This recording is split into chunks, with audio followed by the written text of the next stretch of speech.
Grace Morrison thought she had the perfect Christmas Eve planned. Decorated tree, warm home, baby kicks reminding her of the family she was building. Then a credit card alert changed everything. $847 at a downtown steakhouse, while her husband texted he was Merry stuck in Christmas, traffic. darling. What she found Perfect. when she drove there that snowy night, her husband kissing another woman. And when her water broke from the shock, Oh my God, she's pregnant! he did Call something 911. unforgettable. We need He an ran. ambulance right away. But here's the twist. We have to get her. Grace Come didn't on. just survive what came next. Run. She fought back in ways that would destroy We him need an completely. ambulance here. If you love stories about women who refuse to stay victims, hit that like button and subscribe. This revenge is ice cold and absolutely satisfying. Let's begin. The golden lights from the Christmas tree flickered across the living room of the Morrison townhouse in Lincoln Park. Grace Morrison, 6 months pregnant, carefully adjusted the last silver ornament while outside. Snow whispered against the tall windows. Everything looked perfect. The decorated mantle, the wrapped gifts beneath the tree, the scent of cinnamon candles filling the air. But something felt wrong. Her husband Blake had texted 30 minutes ago. Late meeting with clients. Don't wait up. She wanted to believe him the same way she had believed him every other night this month. But tonight, something shifted inside her chest, a knowing she couldn't ignore anymore. Grace walked into the kitchen and picked up her phone. The credit card alert blinked at the top of her notifications. Gibson's Bar and Steakhouse, downtown Chicago, $847. The timestamp read 7:34 in the evening. She stared at the screen, her heart beginning to pound. Blake had texted her at 7:20, saying he was stuck in traffic on the Kennedy Expressway. She opened their shared banking app with trembling fingers. More charges appeared. Tom Ford Cologne, chez Promotion, $300. Purchased yesterday. Cartier Jewelry Store, $4,200. Also yesterday. Her throat tightened. She walked to her jewelry box on the dresser and opened it slowly. Nothing new. No gift waiting for her. No surprise for Christmas. Grace sat on the edge of the bed, one hand pressed against her belly where their son moved gently. She thought about the past 3 months. Blake coming home late. Blake smelling different. Blake suddenly interested in working out at 5 in the morning. Blake buying new clothes, expensive watches, getting his hair cut every 2 weeks instead of every month. She had told herself it was work stress. The private equity firm where he worked was demanding. Partner track was brutal. But $847 at a steakhouse on Christmas Eve, while she sat home alone and pregnant, her hands shook as she dialed the restaurant. A cheerful hostess answered. Gibson's Bar and Steakhouse. How may I help you? Grace steadied her voice. Hi, my husband Blake Morrison had a reservation tonight. I need to send something over to his table. Oh yes, the hostess said brightly. Table for 2, 7:30. They just ordered dessert. Would you like me to have the server bring something special? Grace's vision blurred. Table for 2. She whispered a thank you and hung up. For a long moment, she sat in silence. The Christmas lights downstairs blinked through the darkness. She could hear neighbors laughing next door, families gathering. The sounds of joy she had once believed would be hers tonight. Instead, her husband was downtown with someone else. Grace stood slowly, grabbed her coat and car keys. She caught her reflection in the hallway mirror. Pale face, red eyes, and a strength rising inside her she didn't know she possessed. She wasn't going to sit here wondering anymore. She needed to see the truth with her own eyes. The drive downtown felt surreal. Snow fell harder now, turning Chicago into a blur of white and streetlights. Grace gripped the steering wheel of her Subaru Outback, her breath fogging the windshield. Every red light felt like an eternity. Every turn brought her closer to a truth she wasn't sure she could handle. She found parking across from Gibson's on Rush Street. Through the frosted restaurant windows, the warm glow of candlelight and laughter spilled onto the snowy sidewalk. Grace sat in her car, engine off, watching. She could see couples inside, clinking wine glasses, celebrating the holiday. And then she saw him. Blake sat at a corner booth near the window, even from this distance. She recognized the navy suit she had picked up from the dry cleaners that morning. The Rolex she had given him for their 5th anniversary gleamed on his wrist as he reached across the table.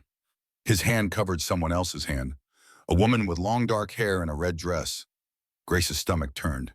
She fumbled with her phone, zoomed in, and took a photo. Then another. The woman leaned closer, laughing at something Blake said.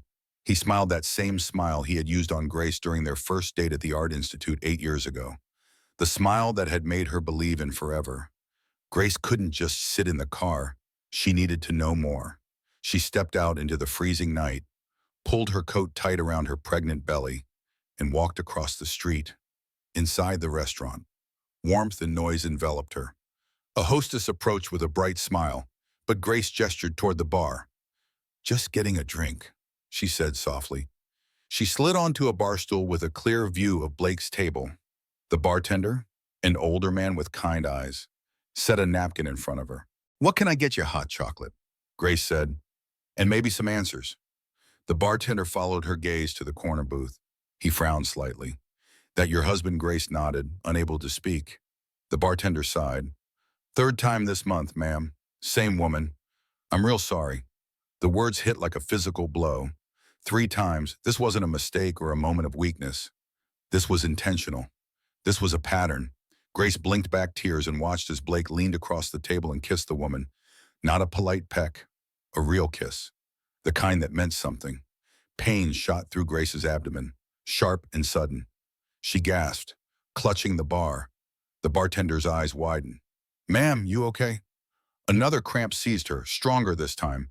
Grace felt wetness and panic flooded her system. "Oh no, no, no, no." The bartender was already dialing 911. "Stay with me," he said firmly. "Help is coming." Across the restaurant, Blake must have heard the commotion. Grace saw him turn, saw recognition flash across his face when he spotted her coat at the bar. For one moment, their eyes met through the crowd. Then Blake grabbed the woman's hand and they both slipped out the back exit. He ran. He saw his pregnant wife in distress and he ran. Grace barely registered the paramedics arriving, the blood pressure cup, the questions. She kept thinking one thought over and over. He left me. He actually left me. The ambulance ride to Northwestern Memorial Hospital passed in a blur of sirens and fluorescent lights. Grace lay on the gurney, staring at the ceiling, one hand pressed protectively over her belly. The paramedic, a young woman with gentle hands, monitored her vitals and kept talking in a calm, steady voice. "You're doing great, honey. Baby's heartbeat is strong. Just breathe." But Grace couldn't breathe. Every time she closed her eyes, she saw Blake running out that back door, abandoning her, choosing his mistress over his wife and unborn child. At the hospital, everything moved fast.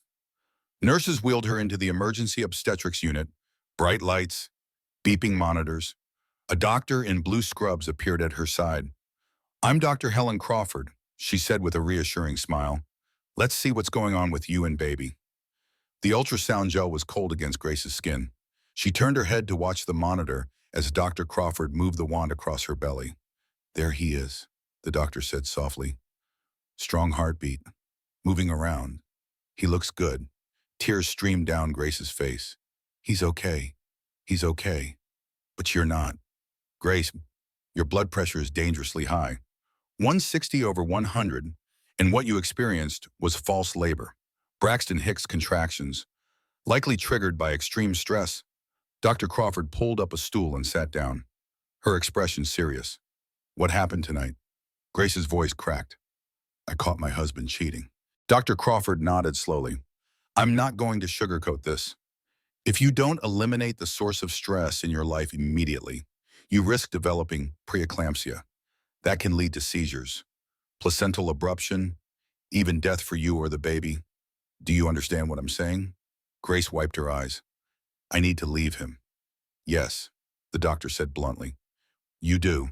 A knock sounded at the door. Grace's older sister Julia burst into the room, still wearing her courtroom suit, her dark hair pulled back in a severe bun. "Grace, oh my God, I got your text." What happened? Grace told her everything. The credit card charges, the phone call, driving downtown, seeing Blake with the other woman, the kiss, the contractions, and Blake running away. Julia's face transformed from concern to cold fury. "That son of a bitch left you bleeding in a restaurant. He didn't even check if I was okay." Grace whispered. Julia pulled out her phone. "I'm calling Marcus Reed right now." We're securing your assets before Blake even knows you're onto him. Who's Marcus? Grace asked. Real estate broker. One of the best in Chicago. If Blake thinks he's going to take everything in a divorce, he's got another thing coming. Dr. Crawford stood. I'm going to give you some privacy. Grace, I want you on bed rest for 48 hours minimum. Then we'll reassess. And I'm serious about the stress. You need to protect yourself and your baby. After the doctor left, Julia sat on the edge of the hospital bed. Tell me everything, she said. Every detail. Grace recounted the past few months.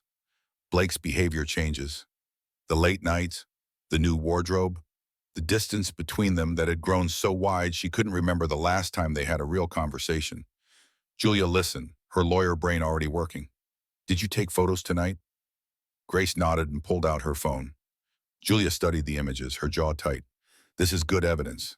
We can use this. Now, has Blake done anything else suspicious? Financial stuff, Grace thought for a moment. He mentioned something about refinancing the house a few weeks ago. Said it would lower our monthly payments. But I never signed anything. Julia's eyes sharpened. Did he ask you to sign documents? Oh, he just said he'd handle it. Grace, I need to check something. Julia pulled out her laptop and started typing rapidly. She accessed the Cook County Property Records database.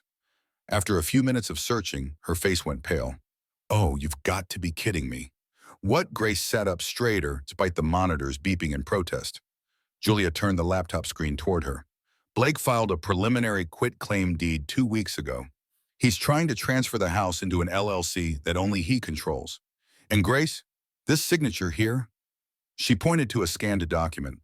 That's not your handwriting. Grace stared at the forged signature.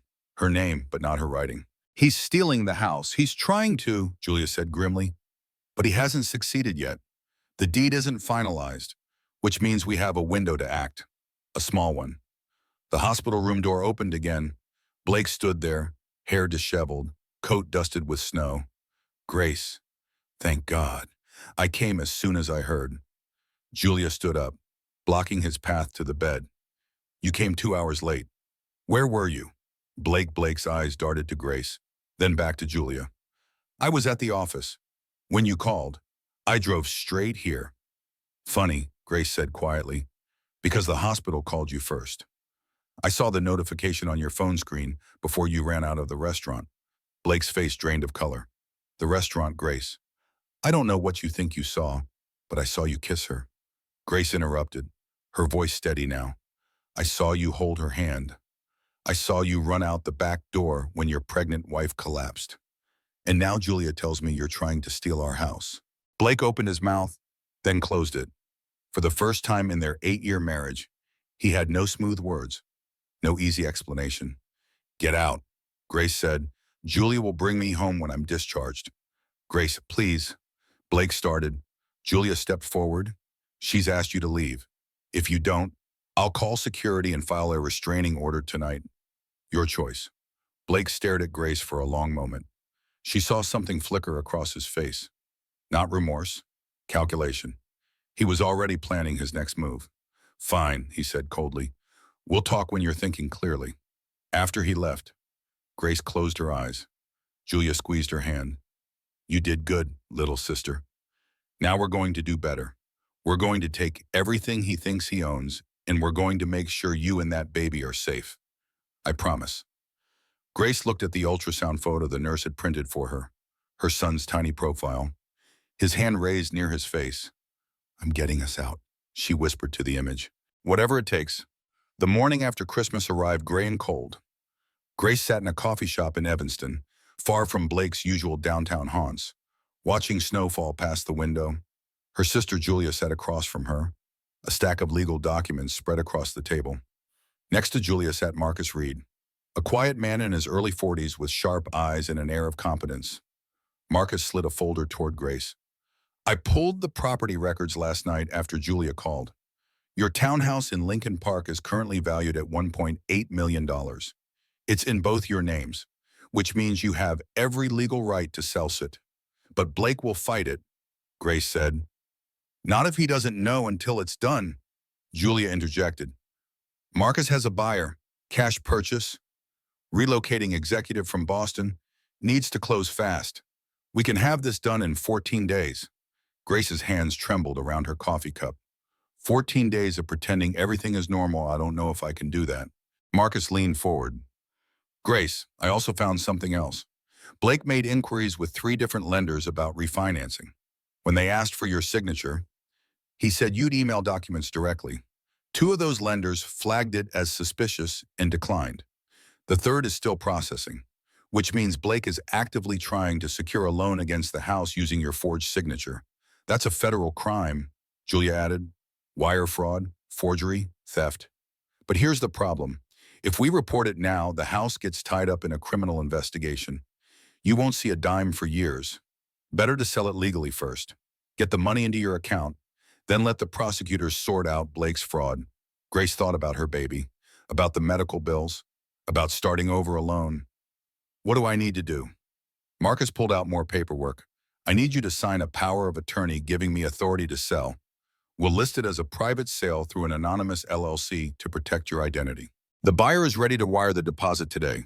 We close in 2 weeks. Blake won't know anything until the sale is recorded with the county. And by then, Julia said with a grim smile, you'll be filing for divorce with a very interesting list of exhibits. Fraud, adultery, forged documents. He won't get a penny. Grace picked up the pen, then hesitated. What if he finds out before we close? Then we accelerate, Marcus said calmly. But Grace, you need to understand something. Blake is dangerous right now. He's losing control and men like him don't handle that well. You need to be careful. I'll stay with her, Julia said. Blake doesn't know I'm involved yet. Let him think Grace is just the emotional pregnant wife. It'll buy us time. Grace signed the documents, her hands steady despite her racing heart. When she finished, Marcus gathered the papers efficiently. I'll get these notarized today. The listing goes live tonight in private investor networks only. Your house will be sold before Blake even realizes what happened. After Marcus left, Julia ordered them both breakfast. You're doing the right thing, she said. I don't feel right, Grace admitted. I feel terrified. What if I'm making it worse? What if he gets violent? Julia's face hardened. If Blake lays one hand on you, I'll have him arrested so fast his head will spin. But I don't think he will. Men like Blake are cowards. They manipulate and scheme, but they don't usually get physical. They're too worried about their image. Grace wanted to believe that, but she kept remembering the coldness in Blake's eyes at the hospital, the way he had calculated his next move before leaving. She had lived with this man for 8 years and suddenly realized she didn't know him at all. Her phone buzzed. A text from Blake. Can we talk? I'm worried about you. Grace showed it to Julia. Should I respond? Yes, Julia said. Keep him thinking you're conflicted. Tell him you need time to think.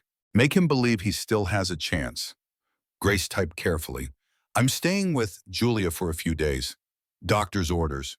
I need space to process everything. Blake's response came immediately. I understand.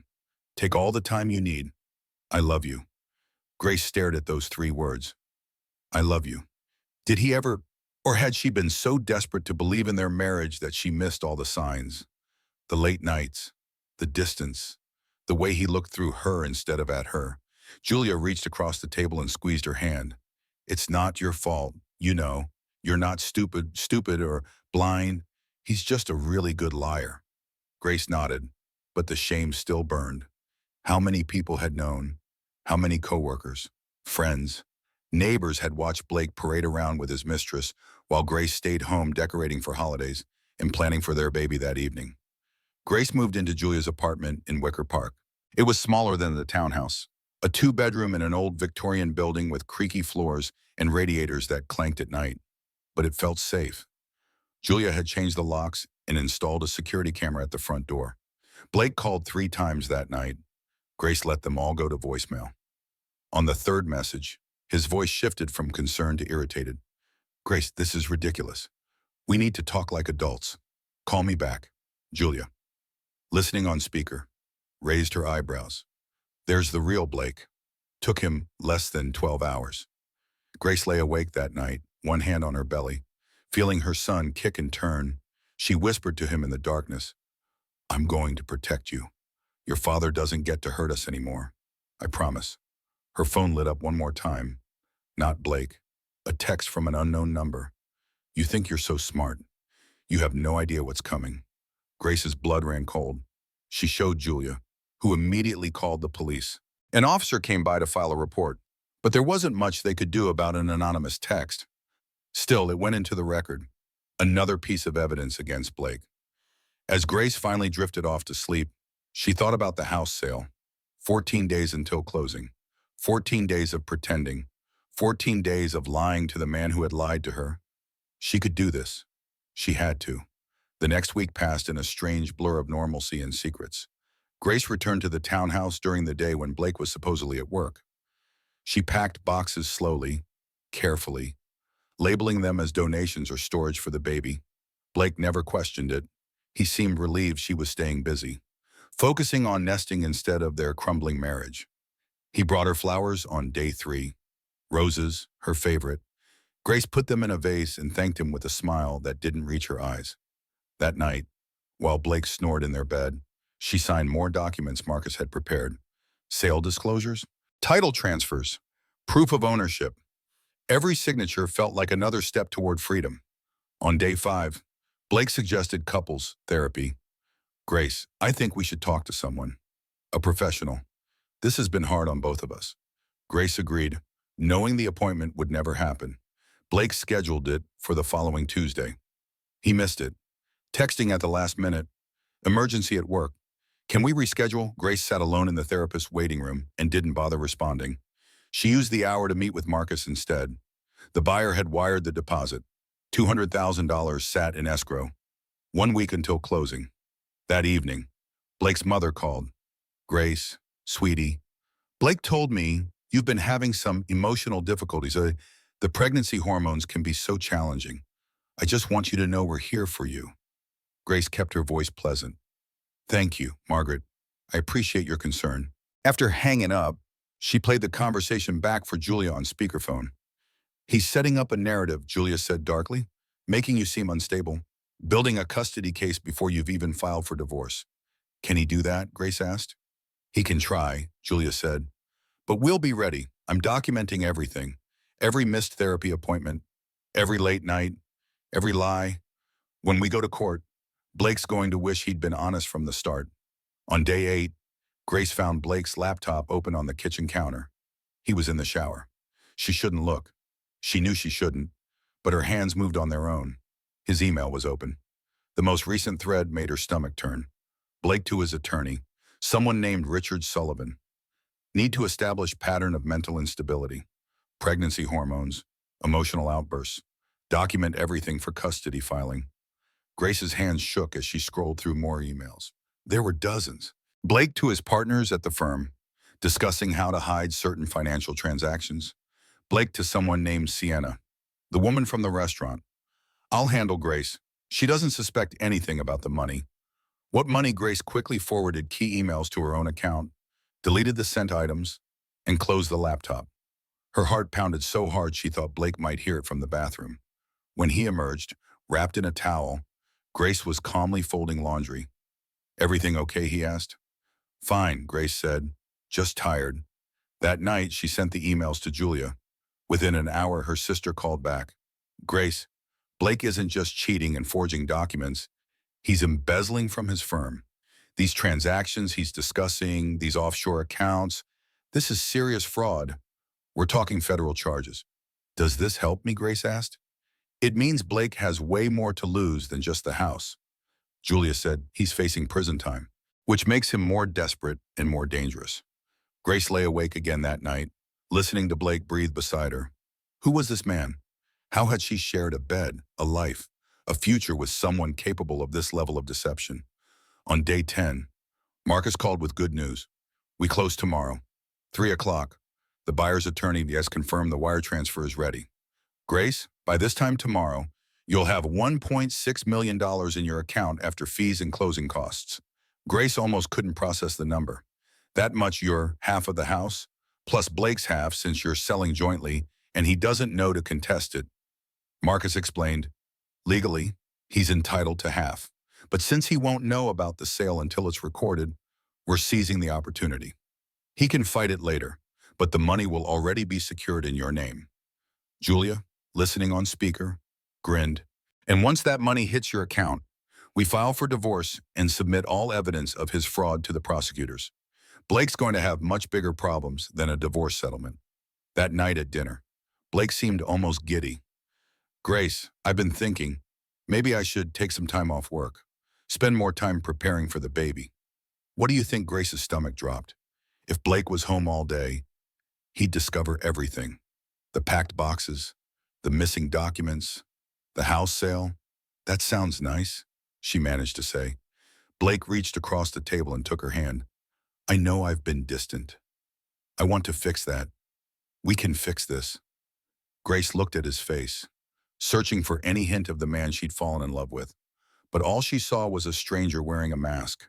The next morning, day 11, Grace woke early. Today was closing day.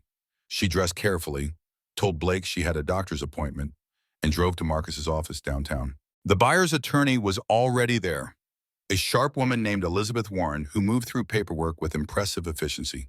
Sign here, here, and here, Elizabeth instructed. Grace signed, her hand steadier now. This is your copy of the deed. The sale will be recorded with Cook County by end of business today. Marcus shook her hand. Congratulations. Grace, you just sold your house. Grace felt nothing. No relief, no joy. Just a hollow certainty that everything was about to explode. She drove back to the townhouse, her mind spinning. Blake's car was in the driveway. He wasn't supposed to be home. Grace's pulse quickened as she unlocked the door. Blake stood in the living room, his phone pressed to his ear. His face was red with fury. What do you mean the sale already processed? That's my house. He saw Grace in the doorway. His eyes went dark. What did you do? Grace set down her keys carefully. I sold our house. Blake. It closed an hour ago. Blake's voice dropped to something cold and dangerous. You did what? Blake took a step toward Grace, his hands clenched into fists. You had no right. That was my collateral, my security. How could you? Grace stood her ground, her voice surprisingly calm. Our house, Blake, joint ownership.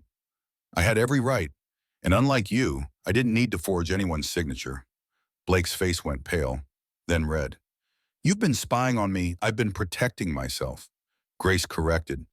Something I should have done months ago. Blake laughed, a harsh sound with no humor.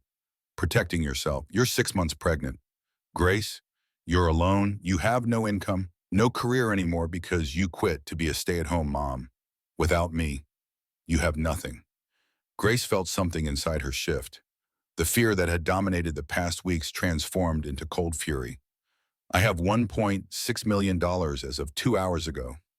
I have a sister who's a criminal attorney. I have documented evidence of your fraud, your embezzlement, your forged documents. What do you have? Blake, a mistress and a prison sentence. Blake's control snapped. He grabbed Grace's wrist, squeezing hard. You think you're so smart. You've just destroyed both of us. Grace tried to pull away, but his grip tightened.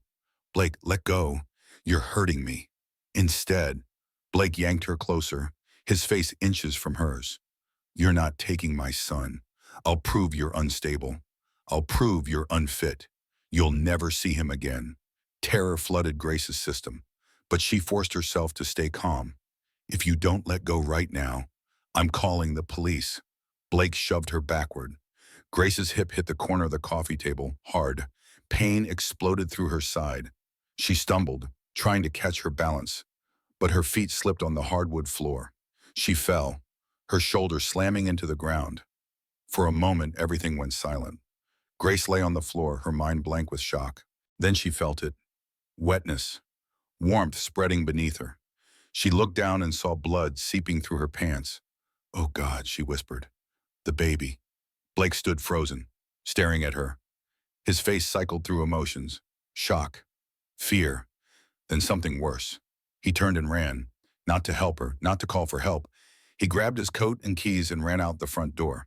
Grace tried to move, but pain lanced through her abdomen. She fumbled for her phone, but it had scattered across the floor when she fell. She couldn't reach it. She couldn't stand. Panic clawed at her throat. Then she heard pounding on the door. Grace, are you okay? It was Owen Fisher, her neighbor, the firefighter who lived 2 doors down. Grace, I heard yelling. I'm coming in. The door burst open. Owen took one look at the scene and immediately pulled out his phone. "This is Owen Fisher, off-duty firefighter at 215 West Eugenie. I need an ambulance now. Pregnant woman, bleeding, fallen. Yes, I'll stay with her." He knelt beside Grace, his hands gentle but competent as he checked her pulse. "Don't move. Okay, help is coming. Where's Blake?" "He left," Grace whispered. "He pushed me, and he left." Owen's jaw tightened, but his voice stayed calm. "Okay, we're going to worry about you right now. Can you feel the baby moving?" Grace focused inward, past the pain. A small flutter. A kick. "Yes, yes, I feel him. That's good. That's really good. Just keep breathing." Owen pulled off his jacket and wadded it under her head as a pillow.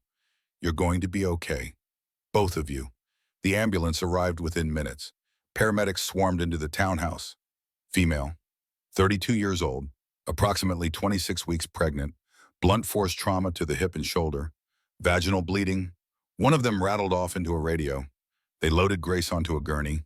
Owen rode in the ambulance with her, holding her hand the entire way. At Northwestern Memorial Hospital, everything became a blur of urgent voices and bright lights. Dr. Crawford appeared again, her face serious as she examined Grace.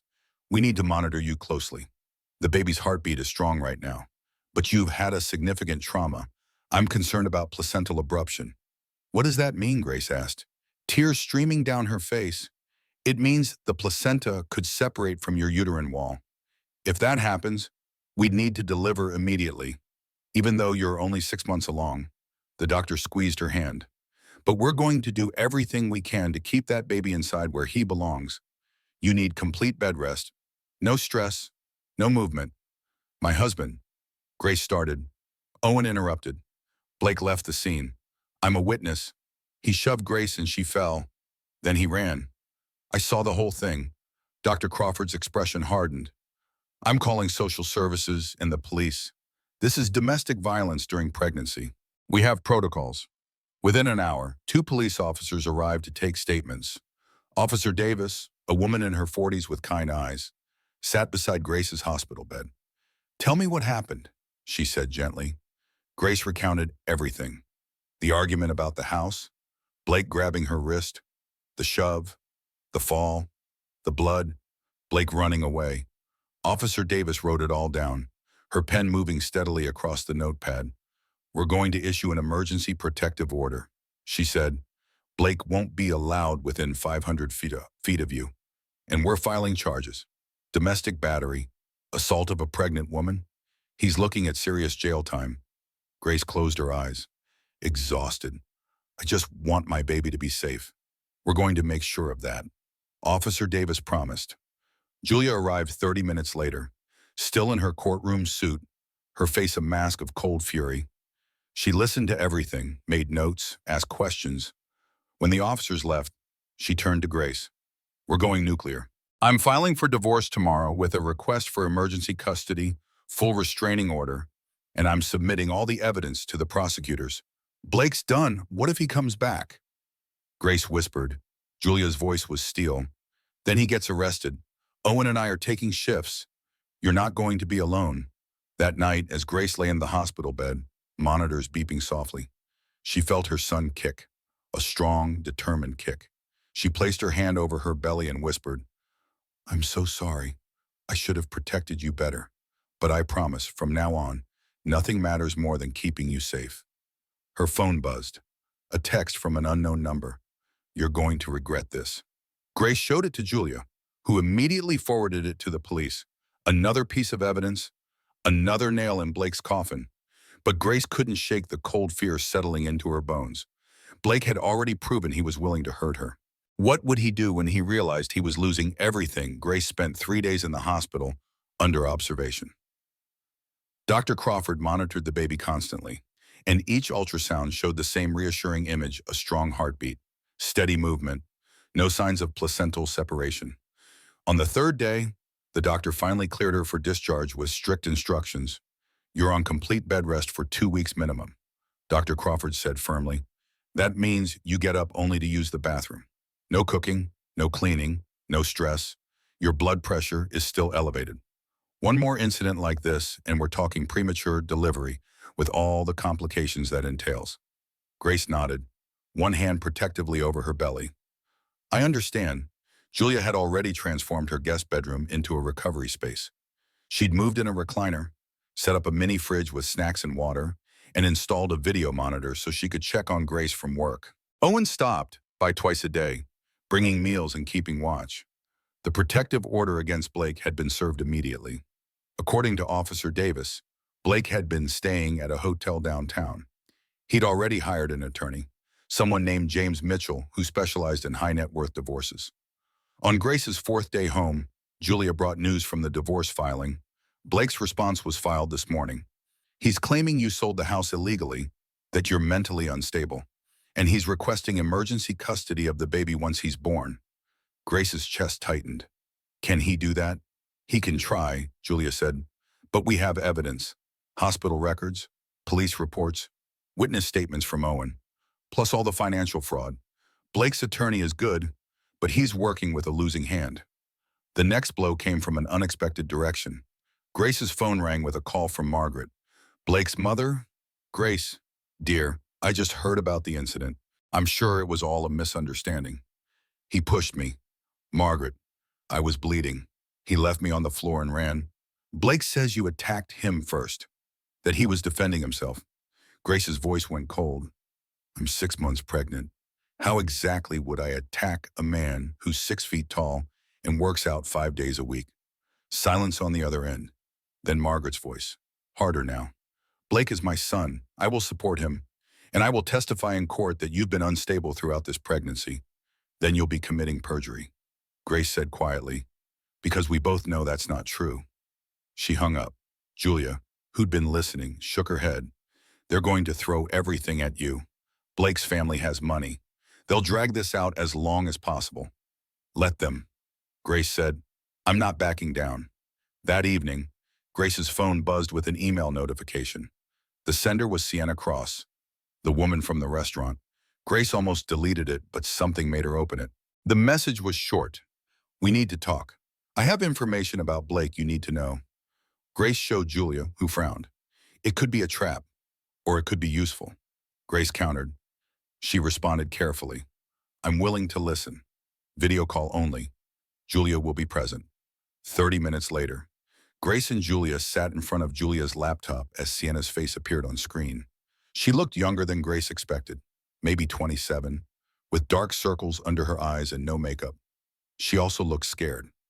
Thank you for talking to me, Sienna said quietly. I know you have no reason to trust me. You're right, Grace said flatly. So why should I listen? Because Blake lied to both of us. Sienna took a breath. He told me you two were separated, that the marriage had been over for months. He said you were keeping the baby from him out of spite. Grace's laugh was bitter. We lived in the same house until last week. We slept in the same bed. I had no idea he was even seeing someone else until I caught you two at the restaurant. Sienna's face crumpled. I'm so sorry. I didn't know, and when I found out the truth, I tried to end it. That's when Blake showed me who he really is. What do you mean, Julia interjected. Sienna pulled out her phone and held it up to the camera. Threatening text from Blake filled the screen. If you leave me, I'll ruin your career. I have dirt on you that will destroy your reputation. You're nothing without me. He sent these, Grace asked. Dozens of them. And that's not all. Sienna's voice dropped. Blake has been embezzling from the firm for over a year. I helped him. God help me. I didn't understand what I was doing at first. He said it was just creative accounting. But it's fraud. Millions of dollars moved through shell companies. Can you prove it? Julia asked sharply. I have copies of everything, Sienna said. Bank statements, wire transfers, emails. I kept them as insurance in case Blake ever turned on me, which he did. The second I told him I wanted out, Julia leaned forward.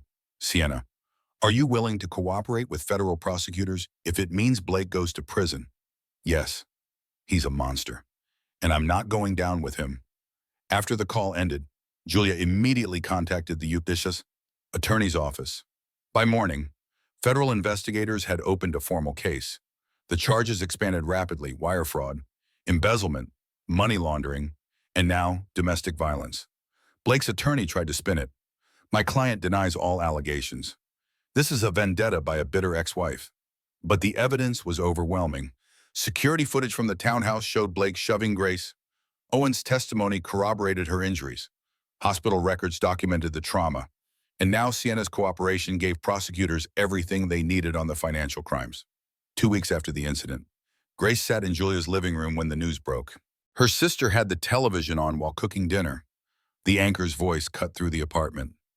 Breaking news tonight, Blake Morrison, formerly a partner at Kensington Capital, has been arrested on multiple federal charges, including wire fraud and domestic battery.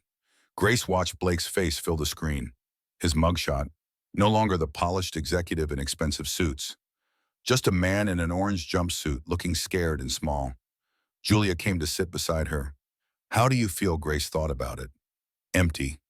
I spent 8 years with him, built a life, and it was all based on lies. But you're free now, Julia said gently. You and the baby? That's what matters.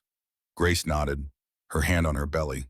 Her son kicked, as if agreeing. Free. The word felt strange, but maybe, in time, it would feel like truth. 3 months passed in a strange limbo. Grace's pregnancy progressed, her belly growing round and heavy. She attended every prenatal appointment with Julia or Owen by her side. Dr. Crawford monitored her closely, always watching for signs of preeclampsia. The bed rest helped. Grace's blood pressure slowly stabilized. Blake remained in federal custody. His bail hearing became a spectacle when prosecutors revealed he'd been planning to flee to the Cayman Islands, where he'd transferred $2.3 million in embezzled funds. The judge denied bail. Blake Morrison was going to trial from jail. Grace focused on preparing for her son. She set up the nursery in Julia's spare room, painting the walls a soft blue, assembling the crib Owen had helped her choose. Every kick, every flutter reminded her why she was fighting. The trial began in late March. When Grace was 8 months pregnant, the federal courthouse in downtown Chicago loomed imposing and cold. Grace walked in slowly, one hand on her lower back, the other clutching Julia's arm. The courtroom was packed. Reporters filled the gallery. Blake's parents sat on one side, their faces stony. Grace sat with Julia on the prosecutor's side, trying not to look at Blake in his suit at the defense table. The prosecutor, a woman named Margaret Foster, presented her case methodically. She called Sienna first. The young woman took the stand, pale but determined, and detailed Blake's manipulation, the embezzlement scheme, his threats when she tried to leave. Blake's attorney, James Mitchell, tried to discredit her. Isn't it true you were having an affair with a married man? You're not exactly a reliable witness. Sienna met his gaze. I'm not proud of my choices, but that doesn't change the evidence. Blake Morrison stole millions of dollars and threatened anyone who got in his way. Next came the financial experts, walking the jury through complex transactions, shell companies, forged documents. The numbers were staggering. Blake had embezzled over $3.2 million across 14 months. Then came the domestic violence charges. Owen Fisher took the stand, describing what he'd seen the day Blake pushed Grace. I heard yelling, then a crash. When I got inside, Grace was on the floor bleeding, and Blake was running out the door. He didn't check if she was okay. He just ran. Blake's attorney tried to suggest Owen was biased. You're friends with Grace Morrison, aren't you? I'm her neighbor, Owen corrected, and I'm a firefighter trained to assess emergency situations. What I saw was a man who hurt a pregnant woman and abandoned her. Finally, Grace was called to testify. Julia squeezed her hand before she stood. You've got this. Grace walked to the witness stand, her pregnant belly prominent in the simple navy dress she'd chosen. She placed her hand on the Bible and swore to tell the truth. Margaret Foster approached gently. Mrs. Morrison, can you tell the court about your relationship with the defendant? Grace took a breath and began. She talked about meeting Blake 8 years ago. The courtship, the wedding, building a life together. She described the slow realization that something was wrong. The distance, the lies, finding the credit card charges on Christmas Eve. Then she described confronting him about the house sale, his rage, the shove, the fall, the blood, and Blake running away while she lay bleeding on the floor. What went through your mind in that moment? Margaret asked softly. Grace's voice cracked. I thought I was losing my baby. I thought we were both going to D, and the man I'd loved for 8 years cared more about his own freedom than our lives. Blake's attorney cross-examined aggressively. Isn't it true you sold the marital home without your husband's knowledge? I sold our jointly owned home legally. Grace corrected. Unlike Blake, who tried to steal it using forged documents, you provoked him that day, didn't you? I told him the truth. That's not provocation. That's honesty. The attorney pushed harder. You wanted to destroy your husband. Grace's voice stayed steady. I wanted to protect my child. There's a difference. After 2 weeks of testimony, closing arguments began. Blake's attorney painted him as a victim of a vindictive wife and overzealous prosecutors. Margaret Foster dismantled that narrative piece by piece, showing the jury bank records, emails, witness statements, medical reports. The jury deliberated for 6 hours. When they returned, Grace sat between Julia and Owen, her hands clasped tightly over her belly. The jury foreman stood. On the count of wire fraud, we find the defendant guilty. On the count of embezzlement, we find the defendant guilty. On the count of domestic battery, we find the defendant guilty. Guilty on all counts. Blake's face went white. His parents gasped. Grace felt Julia squeeze her hand, but she couldn't feel anything. Just numb. The judge scheduled sentencing for 3 weeks later. Blake was remanded back to custody. As marshals led him away, he turned and looked directly at Grace. She met his gaze and felt nothing. Not anger, not satisfaction, just relief that it was finally over. Outside the courthouse, reporters swarmed. Julia shielded Grace, but one question cut through. Mrs. Morrison, how do you feel about the verdict?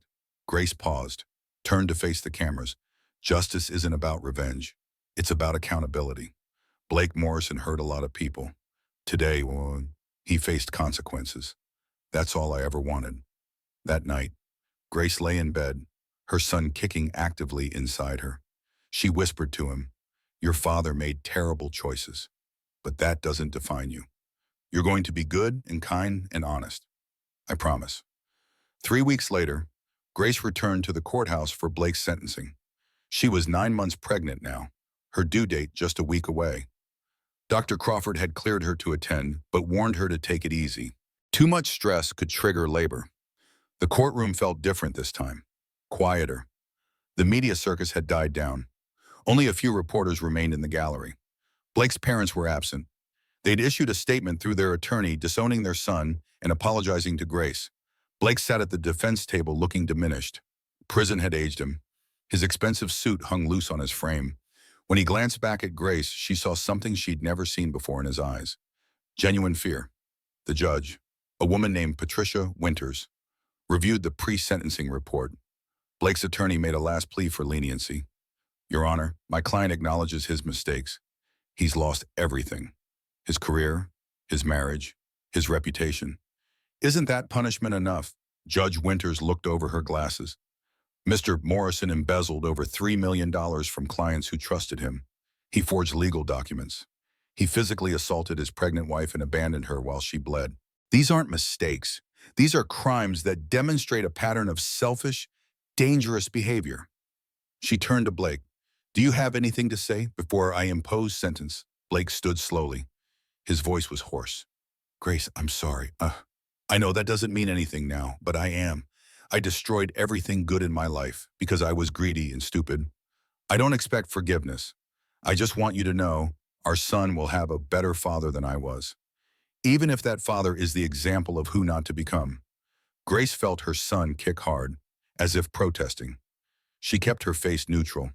Judge Winters continued, "I've reviewed the sentencing guidelines and considered all factors. Blake Morrison, I sentence you to 8 years in federal prison on the fraud charges, 2 years on the domestic battery charge, to run consecutively, 10 years total. Additionally, upon you will pay full restitution of $3.2 million to the victims of your embezzlement scheme." The gavel came down with finality. Blake's shoulders sagged. Marshals approached to escort him out.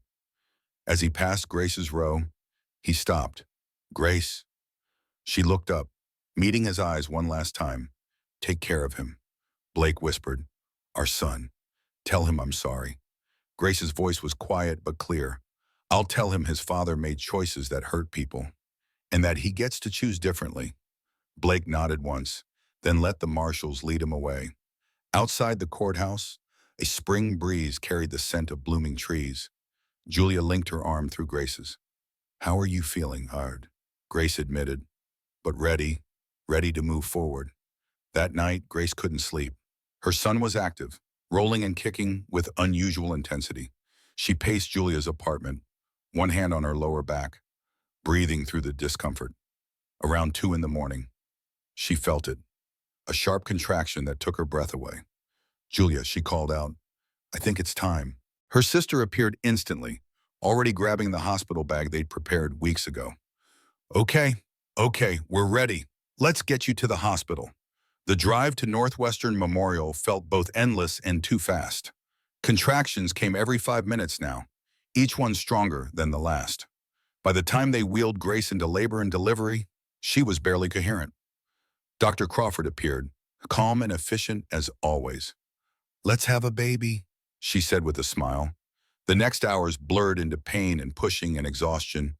Julia held one hand, Owen the other.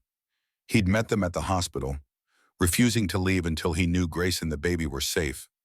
"One more big push," Dr. Crawford encouraged. "Come on, Grace, you've got this."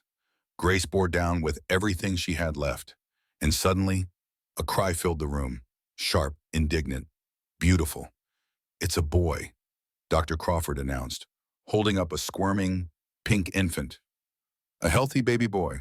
They placed him on Grace's chest, warm and slippery and perfect. Grace looked down at her son's tiny face.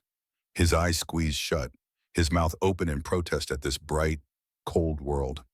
She felt tears streaming down her face. "Hi, sweetheart," she whispered. "I'm your mom. I've been waiting for you." Julia leaned over, her own eyes wet. "He's perfect." Grace, absolutely perfect. Owen smiled from the other side.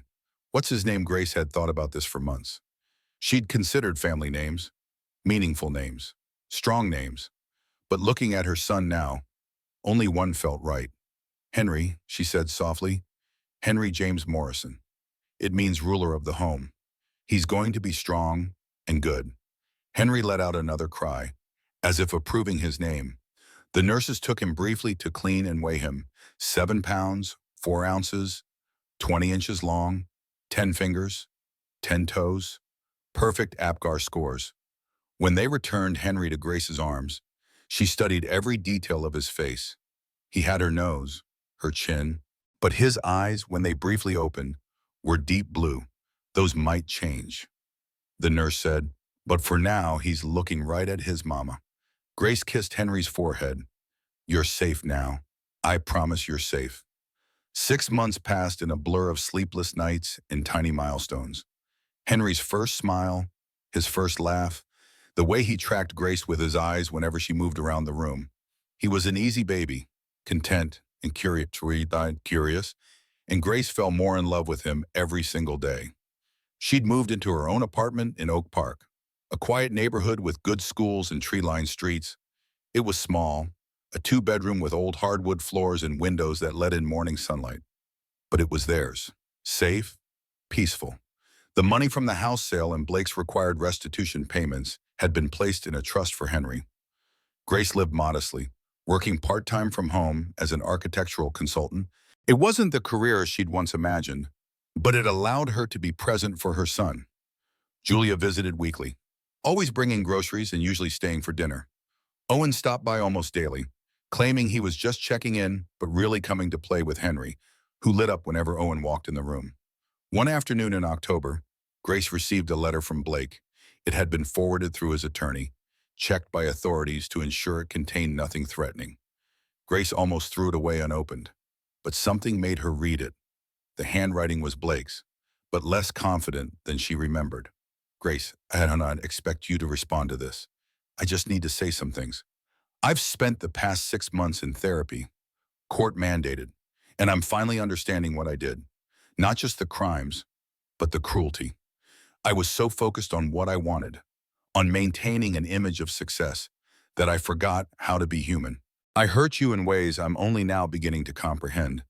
You deserved a partner who protected you, who honored his promises. Instead, you got me, a coward who ran when things got hard. I know you're raising Henry without me. I know he'll be better for it. But if he ever asks about his father, tell him this: I was weak where his mother was strong. I chose selfishness where she chose sacrifice. And my greatest regret isn't the prison sentence or the lost money. It's that I destroyed a family that deserves so much better. I'm sorry, Grace. Not because sorry changes anything, but because it's true. Blake. Grace folded the letter carefully and placed it in a box in her closet. Henry's father box, she labeled it. Someday, when her son was old enough to ask questions, she'd show him. Not to poison him against Blake, but to help him understand that people make choices and choices have consequences. That evening, Owen came by with takeout. Thai food from the place on Madison Street that Grace loved. They ate on the floor of her living room while Henry napped in his bouncer between them. You're quiet tonight, Owen observed. Just thinking. Grace said, about choices, about how one moment can change everything. Owen nodded. The moment you drove to that restaurant last Christmas, Grace shook her head. No, the moment I decided to fight back, that's when everything changed. When I stopped being a victim and started being a survivor. You were always a survivor, Owen said quietly. You just needed to remember it. Grace looked at him, really looked. Owen had been there for every hard moment of the past year, not asking for anything, not pushing for more than friendship, just consistently showing up. She thought about romance, about trust, about whether she could ever let someone in again. Maybe someday, but not yet. Right now, her focus was Henry, in healing and building a life that felt solid. Owen seemed to understand without her saying anything. He smiled and changed the subject. So Henry's got his 6-month checkup next week. Right, want me to drive you? That would be great, Grace said, grateful for his steadiness. Later, after Owen left and Henry was asleep in his crib, Grace stood at her bedroom window looking out at the quiet street. Autumn leaves skittered across the sidewalk. Porch lights glowed warm in the dusk. She thought about the woman she'd been a year ago, decorating a Christmas tree in a house that wasn't really hers, married to a man who was a stranger. That Grace had been so desperate for the appearance of happiness that she'd ignored all the signs of dysfunction. This Grace knew better. She'd been broken down and rebuilt herself. She'd faced her worst fears and survived. She'd brought a child into the world and was raising him to be good and honest and kind. Her phone buzzed with a text from Julia. Just checking in. You good, Grace smiled as she typed back. Yeah, we're good, really good. And it was true, not perfect, not easy, but real, authentic, safe. She walked to Henry's crib and watched him sleep, his tiny chest rising and falling, his fists curled near his face. You're going to grow up knowing you're loved, she whispered. You're going to grow up knowing that people who hurt you don't get to define you. And you're going to grow up knowing your mom fought like hell to give you a better life.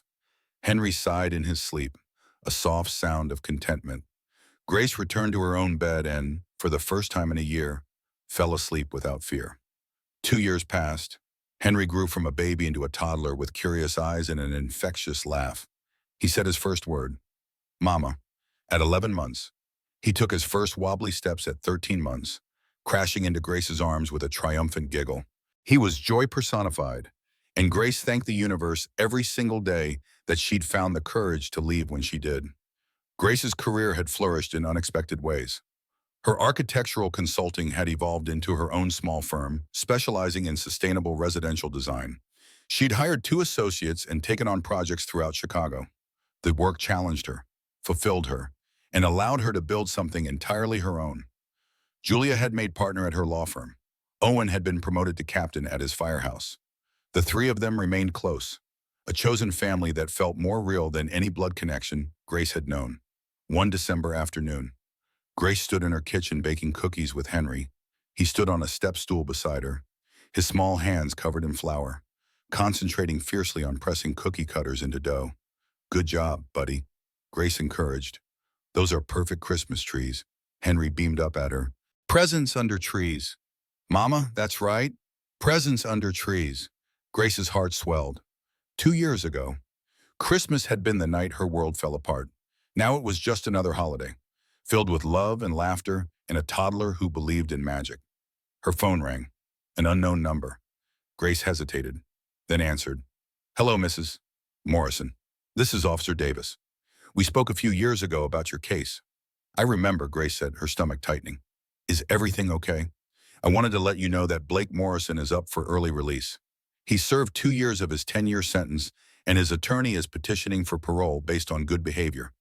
There will be a hearing. You have the right to attend and make a victim impact statement if you choose. Grace was quiet for a moment. Does he want to see Henry? He's requested supervised visitation rights, Officer Davis confirmed, but that would be a separate family court proceeding. This hearing is just about his release. Thank you for telling me, Grace said. Can I think about whether to attend? Of course, the hearing is in 3 weeks. Let me know. After hanging up, Grace stood staring out her kitchen window. Henry tugged on her pants. Mama, more cookies. Grace smiled down at him. Yes, baby, more cookies. She helped him press another cutter into the dough, her mind elsewhere. That evening, after Henry was asleep, she called Julia. They want to release Blake early. Julia's response was immediate and sharp.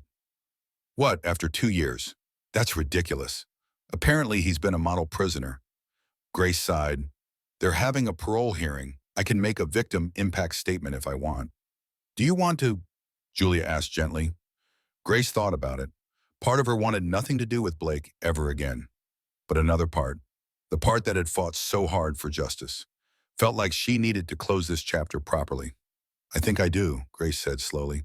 Not because I'm angry anymore, but because I want the parole board to understand the full impact of what he did.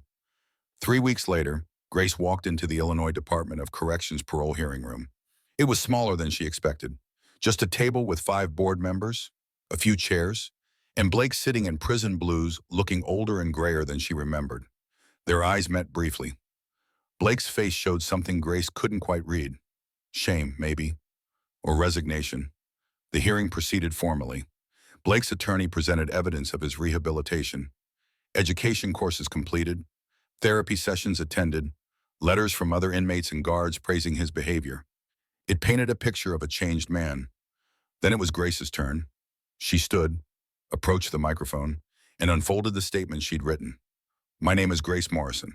2 years ago, Blake Morrison embezzled millions of dollars, forged my signature on legal documents, physically assaulted me while I was 6 months pregnant, and abandoned me bleeding on the floor while he ran to protect himself. She paused, letting the words settle. The physical wounds healed, but the emotional impact lasted much longer. She looked at Blake. He was staring at his hands. I struggled with whether to come here today. I've built a good life for myself and my son. Blake is a ghost we don't think about anymore. But then I realized something important. Grace's voice strengthened. Blake Morrison didn't just hurt me. He hurt his clients who trusted him with their retirement savings. He hurt his colleagues who believed in him. He hurt every woman who watched this case and wondered if they'd ever get justice when someone powerful wronged them. The parole board members were listening intently. Blake has served 2 years.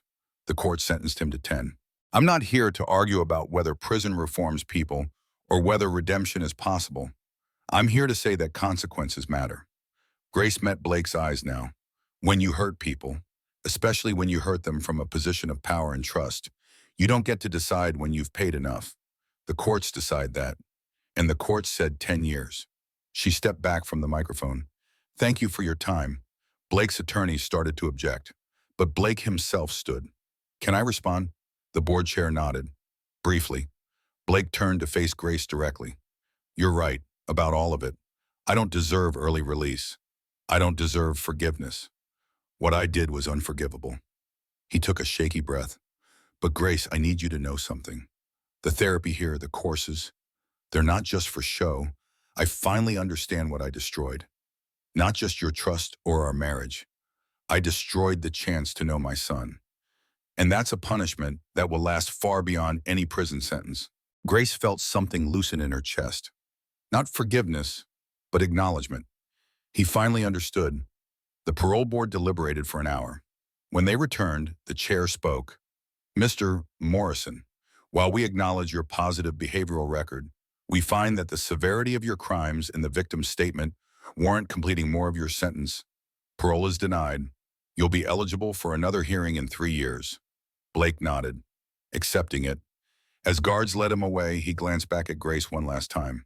Take care of Henry, he mouthed. Grace nodded once, then she walked out of the hearing room and back into her life. Outside, December sun shone cold and bright. Julia waited by her car.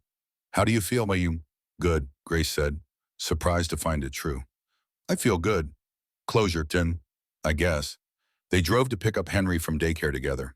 When Grace opened the door to his classroom, Henry shrieked with joy and ran into her arms. Mama, Mama home! Grace scooped him up, breathing in his little boy's scent of crayons and apple juice. That's right, baby. Mama's home. That evening, Owen stopped by for dinner as he often did. They ate pasta and garlic bread while Henry chattered about his day at daycare. After Henry was in bed, the three adults sat in the living room with tea. So Blake's staying in prison. Owen said, How do you feel about that? Grace considered.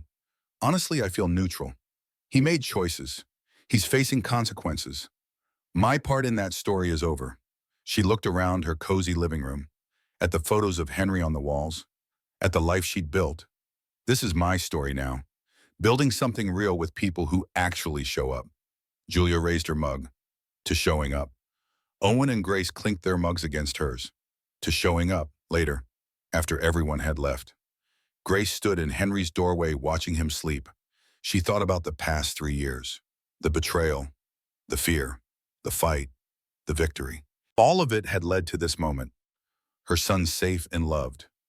Her life fully her own. She whispered into the quiet apartment. We made it. Henry, we actually made it. In her pocket, her phone buzzed. A text from an unknown number made her heart skip, but it was just a notification from her bank. Deposit received. Blake's monthly restitution payment for Henry's trust fund. Grace smiled. Even from prison, Blake was still paying for his choices, and his son would benefit from it. There was a certain poetry in that. She returned to her bedroom, climbed into bed, and opened the novel on her nightstand. For the first time in years, she read without fear of what tomorrow might bring. Because tomorrow would come, and she would handle it the same way she'd handled everything else. With strength, with grace, and with the unshakable knowledge that she was exactly where she was supposed to be. If you or someone you know is experiencing domestic violence, please reach out for help. National Domestic Violence Hotline, 1-800-799-7233. You are not alone, and you deserve safety and support.